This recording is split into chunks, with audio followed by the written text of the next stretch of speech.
Good evening friends, कैसे हैं आप सब लोग। आज मैं आपके सामने लेकर आया हूँ आव्यू का सेकंड पार्ट। और जैसे कि आपने देखा होगा, इसका जो फर्स्ट पार्ट था आव्यू के टॉपिक का, उसमें मैंने इसकी डेफिनेशन को लेकर के बात की थी कि डेफिनेशन क्या है, उसका क्रम क्या है। अब मैं आगे के उसमें चल रहा हूँ। जस्ट तो बेसिक चीज़ थी, उसका इंट्रोडक्टरी पार्ट था। और आज इस पार्ट में जो मैं लेकर के चल रहा हूँ, जैसे मैंने यहाँ लिखा है कि इसमें मैं जिक्र करूँगा आव्यू का निरूपण और उसके प्रकार को लेकर के। तो इससे पहले वाला वीडियो मुझे लगता है आपने देख लिया होगा, और ये वीडियो में इसमें आव्यू और प्रकार हो जाएंगे। इसके आगे का नेक्स्ट वीडियो में इसके आगे का पार्ट चलेगा।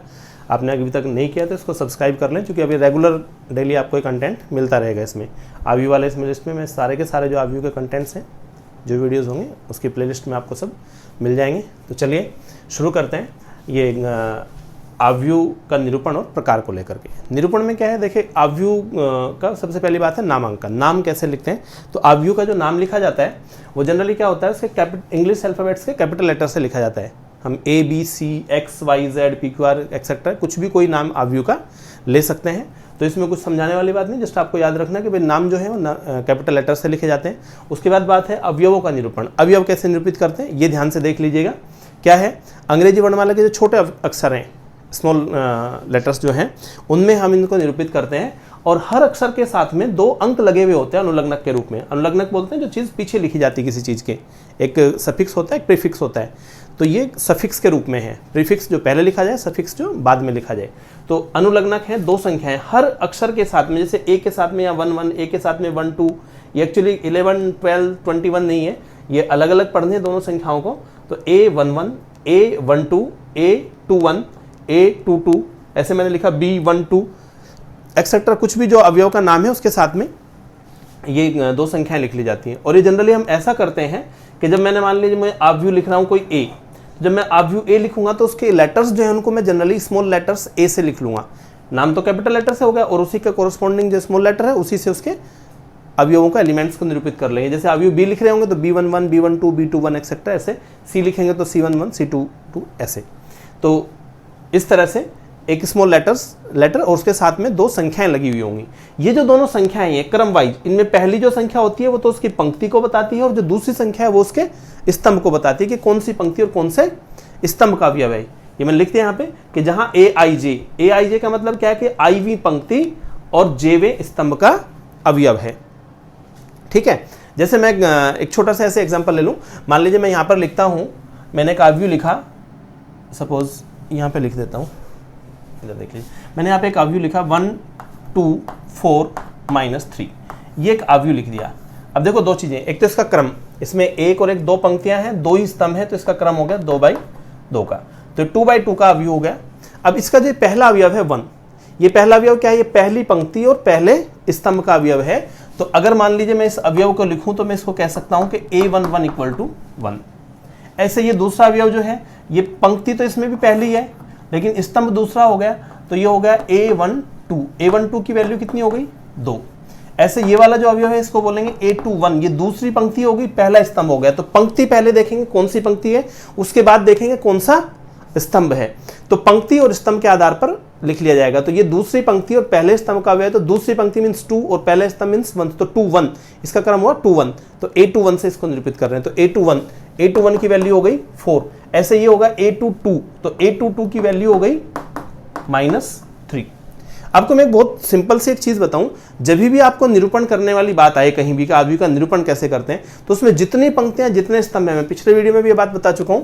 जैसे इसमें 2 पंक्ति है, 2 स्तंभ है, तो आप 2 तो क्षैतिज रेखाएं खींचिए, 2 ऊर्ध्वाधर रेखाएं खींचिए, 2 क्षैतिज 2 ऊर्ध्वाधर। ये पंक्तियां ये आपस में जहां क्रॉस करते हैं, जहां जहां काटेंगे, हर क्रॉस पॉइंट जो है एक अवयव होगा। जैसे एक अवयव यहां हो गया, एक यहां हो गया 2, एक यहां 3 और एक यहां 4। जैसे ये वाला अवयव है, अगर मैं इस वाले अवयव की बात करूं तो ये पहली पंक्ति और दूसरे स्तंभ का है। तो अगर अवयव का नाम जैसे एक A हो तो इसको स्मॉल a में लिखेंगे, और स्मॉल a के साथ में क्या आ जाएगा, पहली पंक्ति दूसरा स्तंभ, यानी पहली पंक्ति तो 1, दूसरा स्तंभ तो 2। तो ये हो गया A12। जैसे ये वाला अवयव है तो इसकी अगर बात करें तो इसमें पंक्ति दूसरी है, स्तंभ पहला है, तो इसको लिखेंगे A21। इस वाले की अगर बात करें तो इसमें पंक्ति दूसरी, स्तंभ भी दूसरा, तो A22। तो इस तरह से हैं अवयव के जो अवयव हैं उनको निरूपित करते समय हम ध्यान रखें कि उसके साथ में 2 संख्याएं लिखी जाएंगी, 2 अंक लिखेंगे, जिसमें से पहले वाला अंक पंक्ति को बताएगा, दूसरा अंक स्तंभ को बताएगा, तो ये ध्यान रखना है। तो ये हो गया इसका निरूपण को लेकर के। दूसरी एक चीज जो मैंने यहाँ पे लिखी है कि आव्यूह जो है उसको शॉर्ट में हम क्या लिख सकते हैं, इस टाइप से निरूपित किया जा सकता है। m/n क्रम का अगर कोई भी आव्यूह है, ठीक है, तो उसको मैं सिर्फ एक अवयव लिखूंगा, एक एलिमेंट aij, ब्रैकेट बंद करूंगा और उसके बाहर क्रम लिख दूंगा, क्योंकि aij जो है ij के हर अलग अलग मान के लिए हर अवयव को निरूपित करता रहेगा और m/n उसका क्रम बताएगा। जैसे मैंने मान लीजिए 2/2 अवयव का क्रम का मुझे आव्यूह लिखना है, तो 2/2 का लिखने के लिए मैंने शॉर्ट में क्या लिखा, aij 2/2। तो aij 2/2 में क्या होगा, ये aij तो हर अवयव को निरूपित करेगा, 2/2 उसका क्रम निरूपित करेगा।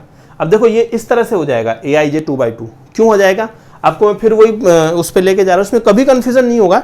इस टाइप का क्वेश्चन कई बार पूछा जाता है, वो कह देगा कि aij 2/2 ज्ञात कीजिए। अब आपको क्या करना है, 2/2 है तो आप दो तो समांतर ये क्षैतिज रेखाएं खींचिए, दो ऊर्ध्वाधर, चूंकि 2/2 का है।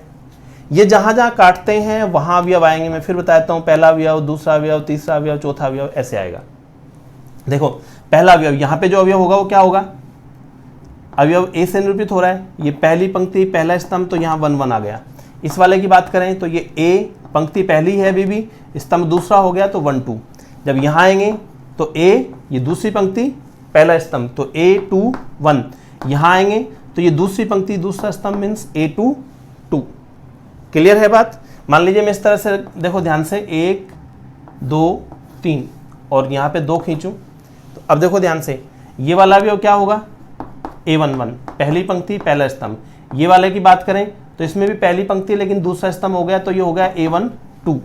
ये वाला जो अवयव होगा, इसकी अगर बात करें तो इसमें क्या होगा, पंक्ति हो गई दूसरी और स्तंभ हो गया पहला, तो ये होगा A2 1।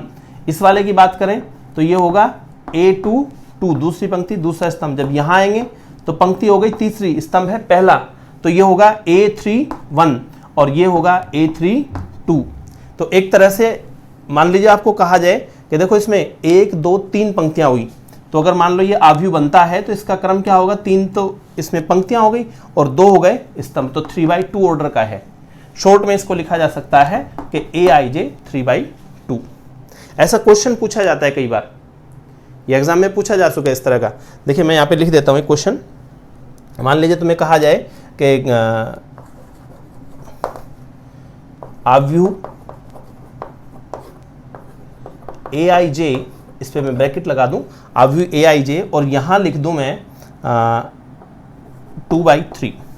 आव्यूह aij 2/3 का निर्माण कीजिए, इसका निर्माण कीजिए जहां, अब ये अवयवों को परिभाषित करेगा कैसे, जहां aij इक्वल टू है, मान लीजिए लिख दें 2i - 3j। हमें एक ऐसा अवयव बनाना है aij 2/3 ऑर्डर का अवयव बनाना है जिसके अवयव aij किस टाइप से परिभाषित हैं, 2i - 3j टाइप से। अब देखिए बनेगा कैसे। सबसे पहला काम है कि इसको हम इस रूप में लिखें। अवयव क्या क्या होंगे, 2/3 ऑर्डर का है तो 2 3 6 6 अवयव बनेंगे।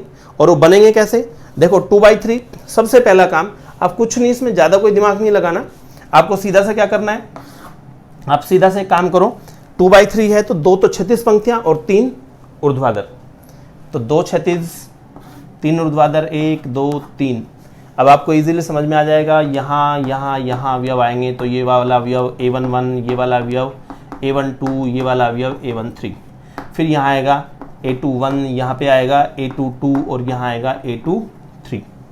और आपको एक चीज़ बताऊँ, जब आप इसको लिख लेंगे, देखो मैं इसको लिख देता हूँ, देखिए aij 2/3 इक्वल टू, इसको पूरे को लिखें तो पहला अवयव आएगा A1 1, फिर A1 2, फिर A1 3, फिर आएगा A2 1, फिर A2 2 और फिर A2 3। तो यह अवयव लिखा गया।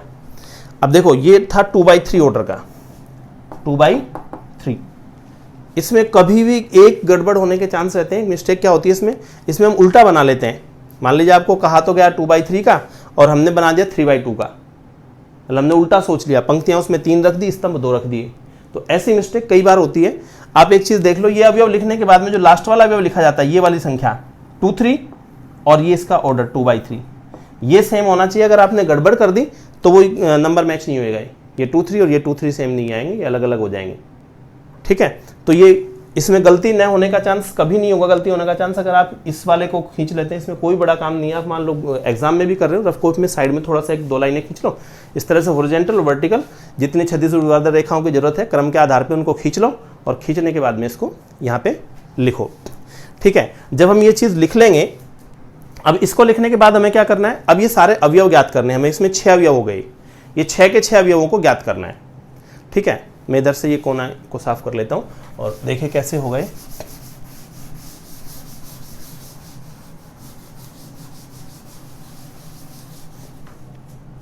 चलिए देखते हैं क्या है। सबसे पहला अवयव है A11।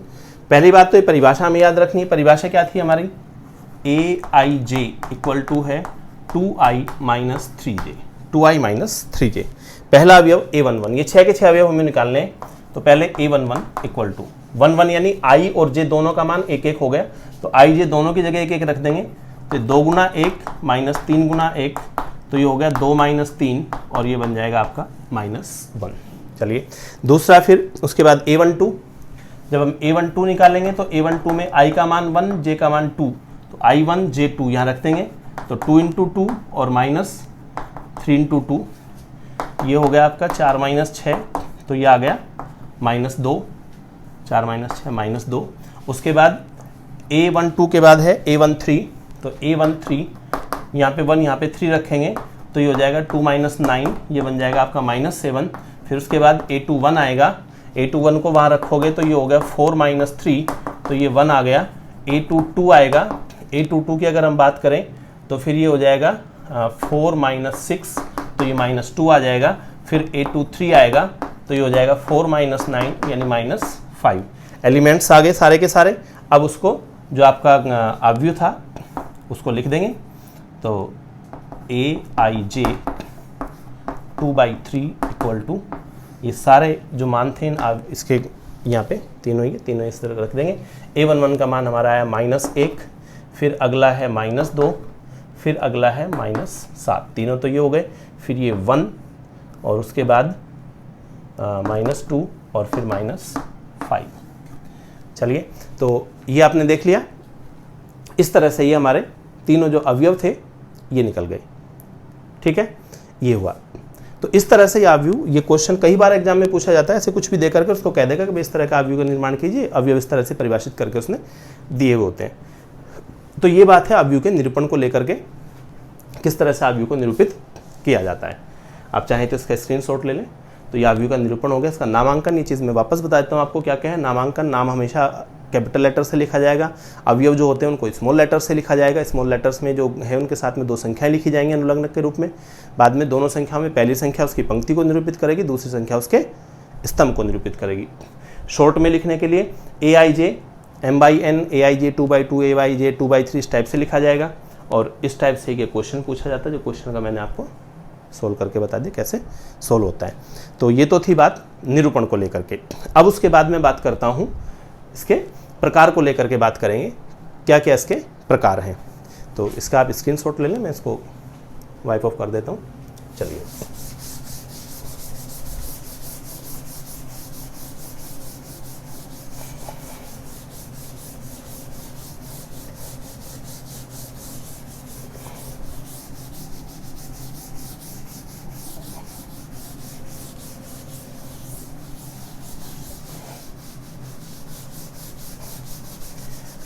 अब हम बात करेंगे अवयव के प्रकार को लेकर।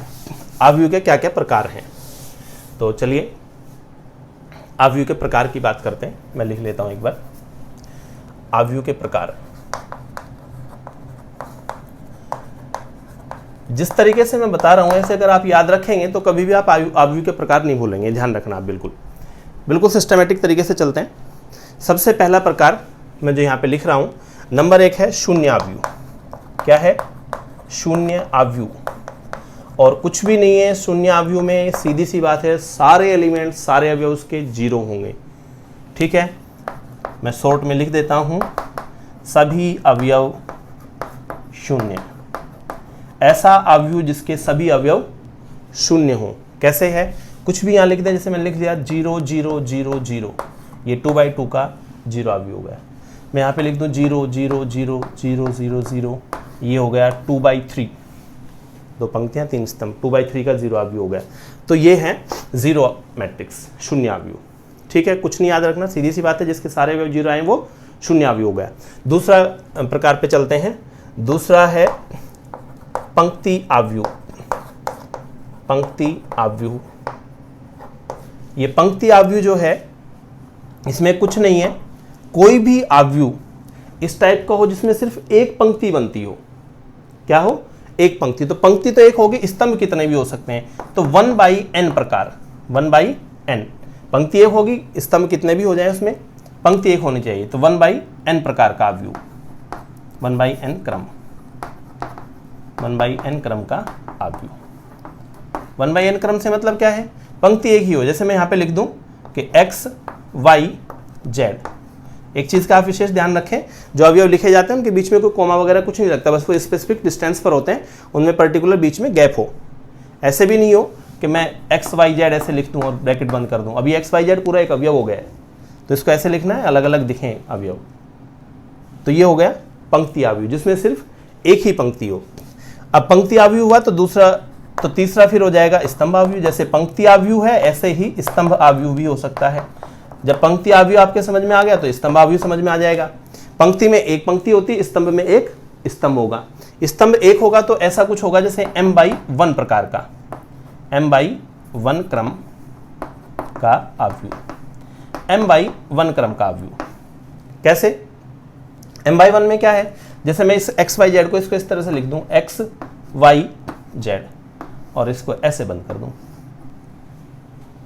जैसे ये वाला तो था, इसमें एक पंक्ति थी, 3 स्तंभ थे, 1/3। और इसको देखोगे तो इसमें 1, 2, 3 पंक्तियां हो गई और स्तंभ सिर्फ एक है, तो ये हो गया 3/1। तो ये बन गया स्तंभ अवयव। तो ऐसा अवयव जिसमें सिर्फ एक पंक्ति हो, पंक्ति अवयव, जिसमें सिर्फ एक स्तंभ हो, वो स्तंभ अवयव। अब ऐसा जिसमें स्तंभ और पंक्तियां दोनों बराबर हों। तीसरा नंबर पे फिर मैं लिख रहा हूं, सॉरी फोर्थ पे फिर मैं लिख रहा हूं वर्ग अवयव। क्या है? वर्ग अवयव। इस वर्ग अवयव में क्या है? नाम से पता चल रहा है, वर्ग तब बनेगा जब आयत वर्ग कब बनता है? जब उसकी लंबाई चौड़ाई बराबर हो, यानी ऐसा अवयव जिसमें पंक्ति और स्तंभों की संख्या समान हो। तो जिसमें पंक्ति और स्तंभों की संख्या समान होगी वो बन जाएगा आपका वर्ग अवयव। तो कुछ नहीं, मैं यहां लिख देता हूं, पंक्ति व स्तंभों की संख्या समान। पंक्ति और स्तंभ जो हैं उनकी संख्या समान होनी चाहिए। कैसे? जैसे मैं यहाँ पे लिख दूं A, B, C, D, ऐसे लिख दिया। मैं यहाँ लिखूं A11, A12, A13, A21, A22, A23, A31, A32 और A33। आप ध्यान से देखोगे तो ये 3/3 ऑर्डर का वर्ग अवयव हो गया, 3/3 का, 3/3 हो गया इसका काम। अब ये 3/3 ऑर्डर का वर्ग अवयव हो गया। अब देखो इसमें वर्ग अवयव के बाद अगला प्रकार पढ़े, उससे पहले इसमें थोड़ी सी एक चीज और सीखनी है आपको। वर्ग अवयव के बारे में एक चीज और बताऊं। देखो वर्ग और आयत दोनों के अगर कॉर्नर को मिलाया जाए तो उसमें विकर्ण बनते हैं, वर्ग में भी बनते हैं और आयत में बनते हैं। लेकिन वो वाला ज्यामिति वाली बात नहीं कर रहा हूं मैं सिर्फ यहां पे कर रहा हूं। यहां क्या है, जब वर्ग अवयव बनेगा तो वर्ग अवयव में भी अगर इन कॉर्नर्स को ऐसे मिला लिया जाए, जैसे ये वाला कॉर्नर मिलाएं तो एक वर्ग, ये विकर्ण बन गया इसका। इस विकर्ण पे 3 अवयव हैं, A11, A22 और A33। ऐसे मिलाने से तो इससे बनेगा, लेकिन इस वाले की बात नहीं कर रहा हूं मैं, सिर्फ इसकी बात कर रहा हूं अभी एक बार। तो ये जब इसको मिलाया जाता है, ये कॉर्नर जो है ये इसका विकर्ण कहलाता है। क्या कहलाता है? विकर्ण कहलाता है। और इस विकर्ण में एक खास चीज है, इस विकर्ण पर जो अवयव लिखे हुए हैं उसमें पंक्ति और स्तंभ की जो संख्या है वो समान है, 1 1 2 2 3 3। तो जब वर्ग अवयव आएगा तो वर्ग अवयव के साथ ही विकर्ण जुड़ जाएगा अपने आप ही, और अगला प्रकार विकर्ण अवयव आएगा फिर। तो पहले इस विकर्ण को समझ लें अच्छे से। क्या है ये जो होता है, इसको बोलते हैं विकर्ण। और मैं आपको बताऊं, देखो आपको मन में एक प्रश्न उठेगा कि अगर ये विकर्ण है तो विकर्ण तो ये भी है, तो एक्चुअल में दोनों विकर्ण होते हैं। लेकिन ये वाला जो है इसको मुख्य विकर्ण कहा जाता है। ये कई गणितीय संक्रियाओं में आगे चल करके कई जगह काम में आएगा। तो एक्चुअली ये मुख्य विकर्ण है, और जो दूसरे वाला विकर्ण है उसका कोई काम नहीं आता गणितीय संक्रियाओं में, कहीं कोई खास काम वो नहीं आता। तो ये मुख्य विकर्ण को ही विकर्ण बोलते हैं। बस सिर्फ हमें एक ही विकर्ण हमें ध्यान रखना है, मैं लिख भी देता हूँ हालांकि इनको दोनों को कि बेस किस तरह से हैं।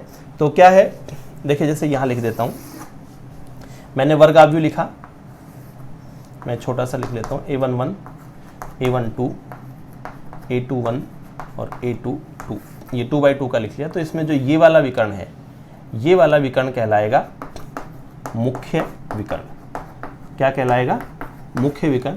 और जो ये वाला विकर्ण है इसको हम बोलते हैं पश्च विकर्ण। क्या बोलते हैं? पश्च विकर्ण। इंग्लिश में बोलें तो इसको मेजर डायगोनल,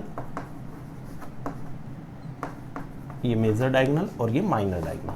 माइनर का मतलब ही ये हो गया कि जिसका कम महत्व हो, माइनर, तो माइनर डायगोनल।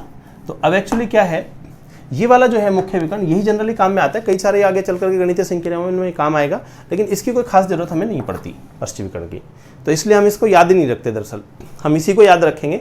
और इसमें एक खास बात है कि इसके जितने भी अवयव होते हैं इसमें पंक्ति स्तंभों की संख्या समान होती है, 1 1 2 2, इसमें ऐसा नहीं होता। ठीक, तो ये मुख्य विकर्ण, या फिर इसमें से मुख्य को भी हटा लूं मैं यहाँ से, और सिर्फ इसको क्या बोलते हैं? केवल विकर्ण। तो हमें सिर्फ विकर्ण शब्द याद रखना है, और विकर्ण का मतलब है कि ये वाला विकर्ण उन अवयवों को मिलाने से बनता है जिसमें पंक्ति और स्तंभों की संख्या समान हो। पहली पंक्ति पहला स्तंभ, दूसरी पंक्ति दूसरा स्तंभ, तीसरी पंक्ति तीसरा स्तंभ। तो A11, A22, A33 टाइप से जो विकर्ण बनेगा वो मुख्य विकर्ण कहलाएगा। और इस विकर्ण के आधार पर ही अगला जो प्रकार है आव्यूह का, ये 4 हो गए, मैं यहाँ पे 5वां प्रकार लिखता हूँ। 5वां जो प्रकार है वो है विकर्ण आव्यूह। क्या है? विकर्ण आव्यूह। और इस विकर्ण आव्यूह में क्या है कि इसमें विकर्ण को छोड़ करके बाकी सभी अवयव शून्य हों। विकर्ण के अलावा जितने भी अवयव हैं वो सब शून्य हों। और देखो मैंने अभी एक चीज बताई कि विकर्ण में क्या अवयव होते हैं? A11, A22, A33, यानी AIJ अगर कोई अवयव है तो उसमें I और J का मान समान होगा। ठीक, तो विकर्ण आव्यूह की परिभाषा ये है, क्या है कि AIJ equal to 0, AIJ equal to 0, जबकि I not equal to J। AIJ का मान उस समय 0 हो जाएगा जब I और J दोनों बराबर नहीं हो, यानी विकर्ण के अतिरिक्त सभी अवयव शून्य हो। लिख देता हूं, अर्थात विकर्ण के अतिरिक्त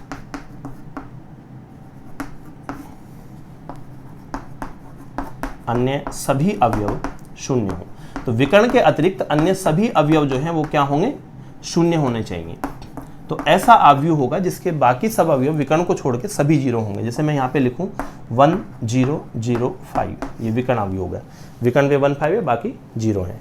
मैं और लिख लेता हूँ, यहाँ पे देखिए 2 0 0 0 0 0 0 0 -3। इसको ध्यान से देखो, क्या है? ये विकर्ण है, इस विकर्ण को छोड़ के बाकी सब 0 है। अब आपके मन में एक प्रश्न जरूर आएगा, मैंने बोला विकर्ण के अतिरिक्त बाकी सब 0 है, या तो विकर्ण पे भी 0 आ गया। मैंने ये नहीं कहा आपको कि विकर्ण के अवयव 0 नहीं हो सकते, मैंने कहा विकर्ण के अलावा बाकी सब 0 होने चाहिए। ठीक है, बाकी सबके 0 होने की गारंटी है। AIJ equal to 0 when I is not equal to 0। I equal to J है तब क्या होगा? तब उसके बारे में कुछ नहीं बोला गया। समझ में आ रही बात? क्या हो रहा है, हमने AIJ इक्वल टू 0 होने की बात की। AIJ यानी अवयव का मान तब 0 होना जरूरी है जब I इक्वल टू J नहीं हो। जब ये दोनों संख्याएं बराबर होंगी, ये दोनों संख्याएं बराबर होने का मतलब ये अवयव विकर्ण का हो गया, तब इसका मान क्या होगा उसके बारे में कोई नहीं लिखा। यहाँ ये नहीं लिखा कि AIJ is not equal to 0 जबकि I इक्वल टू J, मतलब इसका यह शून्य हो ऐसी कोई गारंटी नहीं है।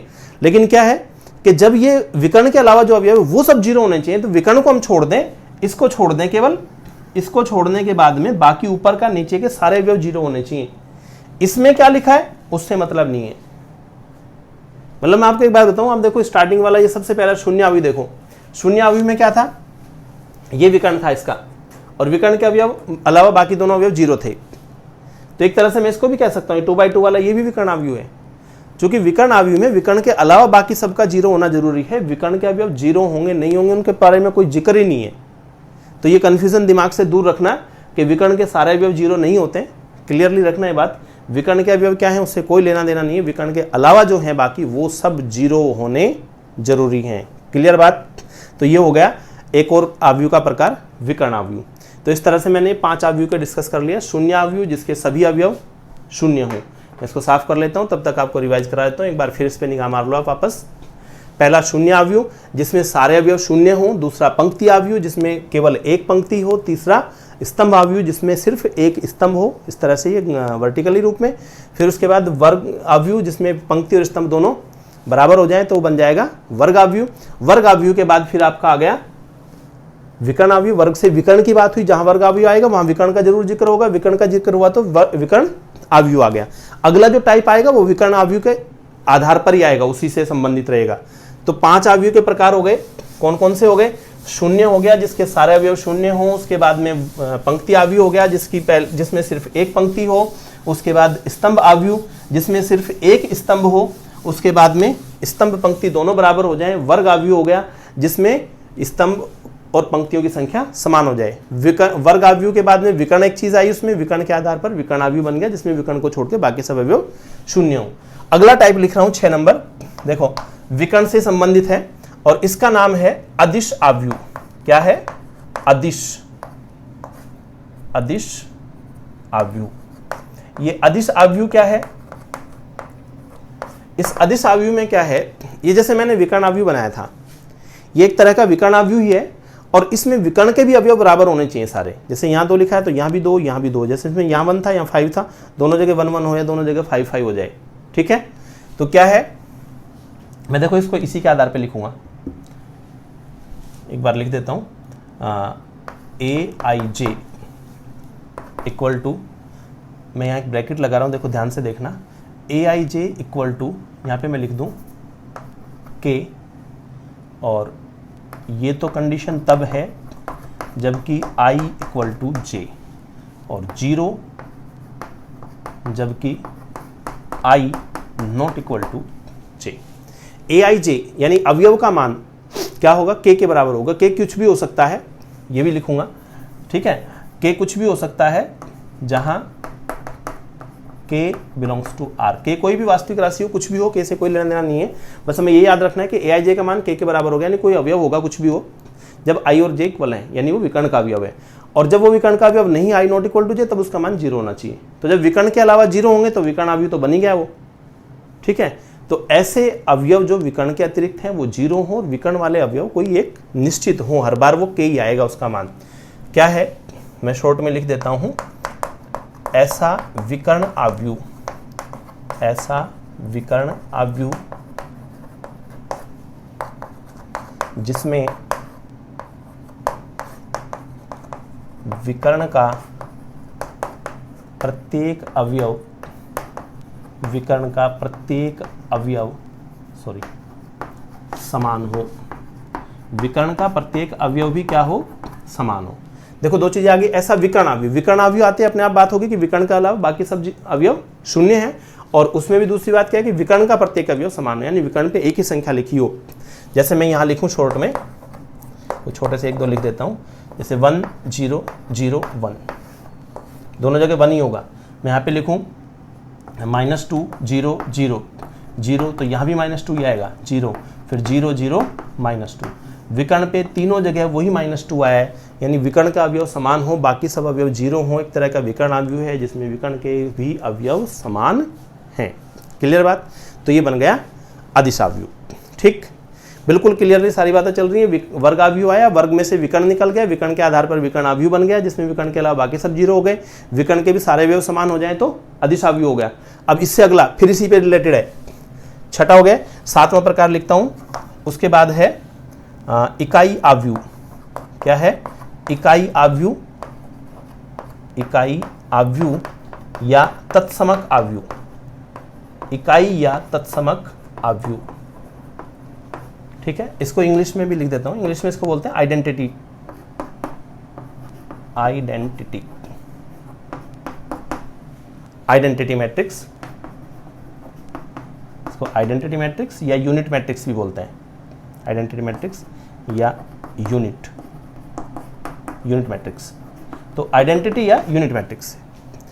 इस आइडेंटिटी में क्या है, यही परिभाषा लिख रहा हूं। देखो वापस ध्यान से देखना, AIJ equal to A I J equal to, वो जहां k था यहां 1 आएगा, क्लियरली 1 होगा, जबकि i equal to J, A I जे की वैल्यू 1 होगी जब i इक्वल टू जे होगा, और 0 होगी जबकि i नॉट इक्वल टू जे। देखो i नॉट इक्वल टू जे यानी विकर्ण के अलावा के बाकी सब अवयव 0 हैं, और i इक्वल टू जे यानी विकर्ण वाले अवयव वो क्या हैं, 1 है, इकाई है, यूनिट है। तो इसलिए क्या हुआ, ऐसा वर्ग आव्यूह जिसमें विकर्ण के सभी अवयव तो इकाई हों, 1 1 हो, और बाकी सब अवयव 0, बाकी सब अवयव 0 हो। तो ऐसा वर्ग आव्यूह जिसमें विकर्ण पे 1 1 हो और बाकी सभी अवयव 0 हो, तो वो बन जाएगा आपका इकाई आव्यूह या तत्समक आव्यूह। क्लियर है बात। ये लिखा है 2/2 का, ये क्या लिखा है, 2/2 क्रम का लिखा हुआ है। अब मैं एक चीज लिख रहा हूं यहाँ को, इसको ध्यान से देख लेना, ये हमेशा वर्गाकार तो होगा ही, 1/1, 2/2, 3/3 का होगा।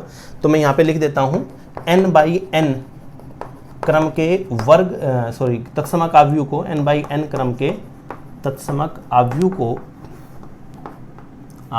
को n/n क्रम का अगर तत्समक आव्यूह है तो इसको क्या फिक्स है, इसको i से तो निरूपित करते हैं, मैंने बोला ना आइडेंटिटी है, तो i से निरूपित करेंगे। और चूंकि n/n है तो n को 2 बार ना लिख करके इसके साथ एक ही बार लिख देते हैं, in। तो इसको in से निरूपित करते हैं। किससे निरूपित किया जाता है, in से, इसको in से निरूपित करते हैं। ये ध्यान रखना है आपको। जैसे मैं यहाँ पे लिख देता हूँ I1 का मतलब हो गया कि 1/1, तो 1/1 में सिर्फ एक ही अवयव आएगा, 1/1। फिर मैं ऐसे I2 लिखूं तो I2 का मतलब होगा 1 0 0 1, यानी ये 2/2 का हो गया। ऐसे I3 लिखेंगे तो 1 0 0 0 1 0 0 0 1, तो ये बन गया आपका इकाई आव्यूह। यही जो महत्वपूर्ण वो हैं प्रकार उसके, वो आपको याद रखने हैं। मैं वापस से एक बार आपको रिकॉल करके सारी चीज़ें बता देता हूँ, यहाँ तक, इसके आगे और भी हैं 3 4 और लिखूंगा। तो ये सारे शून्य आव्यूह हुआ, शून्य के बाद में पंक्ति आव्यूह हुआ, पंक्ति के बाद में स्तंभ आव्यूह हुआ, स्तंभ दोनों पंक्ति दोनों बराबर होगी तो वर्ग आव्यूह बन गया, वर्ग से विकर्ण निकल गया, विकर्ण से आपका तत्समक क्या बोलते हैं अदिश आ गया, अदिश से आपका तत्समक आ गया। तो ये टोटल मिला के यहाँ तक हो गए 7 प्रकार। ठीक है, अब इसके बाद में है त्रिभुजाकार। 2 टाइप वो और हैं, बस वो त्रिभुजाकार और बता देता हूँ, बाकी बहुत कुछ चीज़ें ऐसी हैं जो आगे फिर जब हम सारणिक पढ़ लेंगे तो सारणिक के बाद चल करके कुछ प्रकार और आएंगे, 1-2 चीज़ें और हैं जिनको हमें नहीं पढ़ना अभी प्रेजेंट में, तो मैं जस्ट उनको कुछ चीज़ों को छोड़ दूंगा, कुछ जो जरूरी है वो बता देता हूँ। 8वां प्रकार है त्रिभुजाकार। त्रिभुजाकार आव्यूह। त्रिभुजाकार आव्यूह, ये त्रिभुजाकार आव्यूह में क्या है, इसमें 2 टाइप हैं। त्रिभुजाकार में फर्स्ट है निम्न त्रिभुजाकार। निम्न त्रिभुजाकार, ट्रायंगुलर बोलते हैं इनको, लोअर ट्रायंगुलर। तो इसमें क्या होगा, इसमें जो aij है, aij equal to 0, aij equal to 0, जबकि i less than j। aij equal to 0 जबकि i लेस देन j। अब देखना इसका मतलब क्या है, दरअसल ij यानी यहां जो दोनों संख्याएं लिखी हैं उनमें से पहले वाली संख्या जब दूसरे वाली संख्या से छोटी होगी, पहले वाली संख्या जब तक दूसरे वाली से छोटी होगी तब तक उसका मान 0 होना चाहिए। जब बराबर होगी या बड़ी होगी उस कंडीशन में क्या होगा उससे मतलब नहीं है, लेकिन जब i का मान जैसे छोटा हो, जैसे मैं लिखूं a12 तो a12 की वैल्यू 0 आएगी, a13 लिखूंगा तो 0 आएगी, a21 लिखूंगा तो 0 हो नहीं है उसका पता नहीं, लेकिन a23 लिखूंगा तो 0 आएगी। ठीक है, देख लिए, ध्यान से देखो क्या है। मैं यहाँ जगह छोड़ देता हूँ, एक्चुअली इसकी परिभाषा दोबारा और समझा के लिखूँ, यहाँ लिखता हूँ मैं इसको। देखो जैसे मैं यहाँ पे लिखूँ कि 2 0 0, यहाँ पे मैं लिख देता हूँ 1 -3 0 और 0 5 -2। ये एक आव्यूह है और ये 3/3 ऑर्डर का आव्यूह है और ये त्रिभुजाकार है और वो भी निम्न त्रिभुजाकार। कैसे है, ध्यान से देखो। ये वाला अवयव a11, यहाँ पे a11 की वैल्यू है 2, A11 क्या है 2 है, ठीक है। फिर उसके बाद इस पे चलिए दूसरा अवयव हो गया A12 1 2, तो A12 की वैल्यू 0 हो गई। A12 क्या है 0 है। अब ध्यान से देखो ये I छोटा हो गया J बड़ा हो गया, तो जब I की वैल्यू जैसे छोटी है तो वो 0 हो गई। फिर इसमें चलो A13 I छोटा है J बड़ा है 0। यहाँ आओ A21 I बड़ा है J छोटा है 0 नहीं है। A22 I J दोनों बराबर हैं। A23 I छोटा J बड़ा है 0 हो गया, ठीक है। यहाँ पे आओ, इसको मैंने 0 लिखा है। अब ये चीज़ इसलिए 0 लिखी है मैंने, ये क्लियर समझने के लिए आपको लिखा है कि इसके बारे में कोई स्पष्ट निर्देश नहीं है, ये भी 0 हो गया।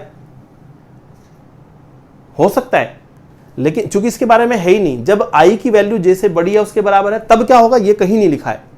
केवल ये कहा है परिभाषा में कि I की वैल्यू जब J से छोटी हो तब उसका 0 होना जरूरी है। जब I और J बराबर हैं या I की वैल्यू J से बड़ी है उस कंडीशन में अवयव क्या होगा, भले वो 0 हो जाए, हमें उससे कोई लेना देना नहीं है। हमें सिर्फ इतनी सी बात करनी है कि हमारा सीधा सा मकसद ये है, जब I की वैल्यू J से बड़ी होगी तो आप ध्यान से देखो ये वो अवयव आएंगे जो विकर्ण से ऊपर हैं। देखो विकर्ण पे अवयव होंगे 1 1 2 2 3 3, यहाँ पे आएगा 2 1, यहाँ आएगा 3 1, यहाँ आएगा 3 2। ये सारे वो अवयव हैं जिनमें I की वैल्यू J के या तो बराबर है या J से बड़ी है। लेकिन ऊपर वाले जो अवयव हैं उनमें I की वैल्यू J से छोटी है, इसीलिए इसका नाम निम्न त्रिभुजाकार अवयव है। नीचे का त्रिभुज इसमें बचता है, ऊपर का त्रिभुज 0 हो जाता है। तो सीधी सी एक लाइन की परिभाषा ये भी हो सकती है। ये चीज़ अगर याद नहीं रखते तो आप ऐसे याद रख सकते हो, मैं यहाँ से लिख दूँ कि विकर्ण से ऊपर के सभी अवयव, विकर्ण से ऊपर के सभी अवयव, विकर्ण से ऊपर के सभी अवयव शून्य हों।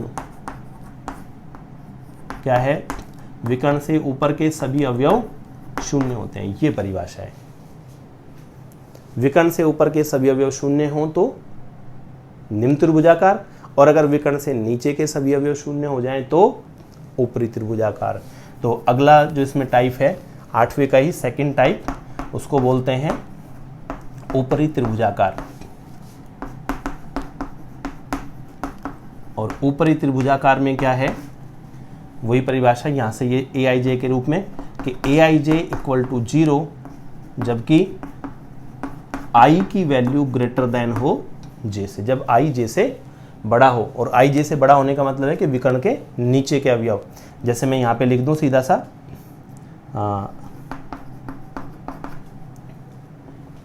इसी तरह का मैं बना देता हूँ। जैसे ये 2, यहाँ 0 की जगह मैं यहाँ पे 1 लिख देता हूँ और यहाँ लिख देता हूँ -2, फिर यहाँ 0 आएगा, यहाँ पे लिख देता हूँ 3, फिर यहाँ पे कोई ज़रूरी नहीं है कि 0 ही हो, यहाँ पे मैंने लिख दिया 5, फिर यहाँ 0 होगा, यहाँ 0 होगा और यहाँ पे मैं लिख देता हूँ -4। तो ये अवयव बन गया 3/3 का। इसमें आप देखो ये ध्यान से, ये विकर्ण से नीचे के सभी अवयव शून्य हो गए।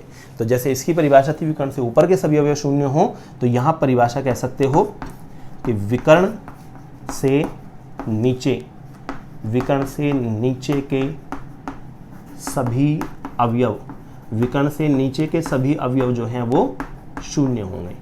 तो ये हो गया ऊपरी त्रिभुजाकार, यानी ऊपर का त्रिभुज बचता है, नीचे का 0 हो जाता है। ठीक, तो ये कुल मिलाकर के जो आपको याद रखने हैं, इतने रिक्वायर्ड हैं आपके लिए। ये 9 टाइप हो गए एक तरह से, मतलब त्रिभुजाकार में 2 हो गए, तो ये टाइप आपको याद रखने हैं। वापस फिर रिकॉल करा देता हूँ सारे टाइप। शून्यावयव, सारे अवयव 0 होंगे चाहे किसी भी क्रम का हो। दूसरा है पंक्ति अवयव, सिर्फ एक पंक्ति होगी लंबी, उसमें कितने सारे स्तंभ हो सकते हैं, 1/n टाइप का। तीसरा हो गया फिर स्तंभ अवयव, जिसमें सिर्फ एक स्तंभ होगा, m/n टाइप का। पंक्तियाँ कई सारी होंगी, स्तंभ केवल एक होगा। फिर है वर्गाकार, जिसमें स्तंभ और पंक्तियाँ दोनों बराबर होंगी, वर्गाकार अवयव हो गया। वर्गाकार अवयव के वो अवयव जो जिनके लिए पंक्ति और स्तंभ की संख्या समान होती है, 1 1 A11 A22 A33 टाइप के, वो मिलकर के विकर्ण बनाते हैं। और जो विकर्ण अवयव होता है उसके बाद में फिर नेक्स्ट टाइप है विकर्ण अवयव का, तो उसमें विकर्ण को छोड़ करके बाकी सब अवयव 0 हो जाते हैं, विकर्ण के ऊपर का भी, विकर्ण के नीचे का भी। तो बन गया विकर्ण अवयव। विकर्ण अवयव में ही अगर विकर्ण वाले अवयव भी समान हो जाएं, विकर्ण के अवयव भी सेम हों, तो फिर वो बन जाता है अदिश अवयव। और अदिश अवयव में भी अगर ये तीनों जगह, जैसे यहाँ पे था, यहाँ 1 1 1 लिखा हो, जैसे ये वाला है, ये तो 1 हो विकर्ण वाले अवयव, बाकी सब 0 हो, तो वो बन जाता है फिर इकाई या तत्समक अवयव। ये बन गया। और उसके बाद है फिर त्रिभुजाकार आव्यूह। त्रिभुजाकार आव्यूह में क्या है कि उसके ऊपर के अगर सारे अवयव जीरो हैं विकर्ण से ऊपर के तो वो है निम्न त्रिभुजाकार, और अगर विकर्ण के नीचे के सभी अवयव जीरो हैं तो फिर है ऊपरी त्रिभुजाकार। तो इस तरह से मिलाकर के ये आव्यूह के सारे प्रकार हो गए। ठीक है, अब नेक्स्ट जो वो होगा टॉपिक, उसमें मैं इसके आव्यूह का योग, गुणनफल वगैरह इन सब चीज़ों पर डिस्कस करूंगा। आपने अगर अभी तक भी चैनल को सब्सक्राइब नहीं किया तो आप चैनल को जरूर सब्सक्राइब कर लें, आपको रेगुलर सारी चीज़ें मिलती रहेंगी। मैं इनको topic wise, chapter wise regular चलता रहूँगा। आज के लिए इतना ही। Good evening.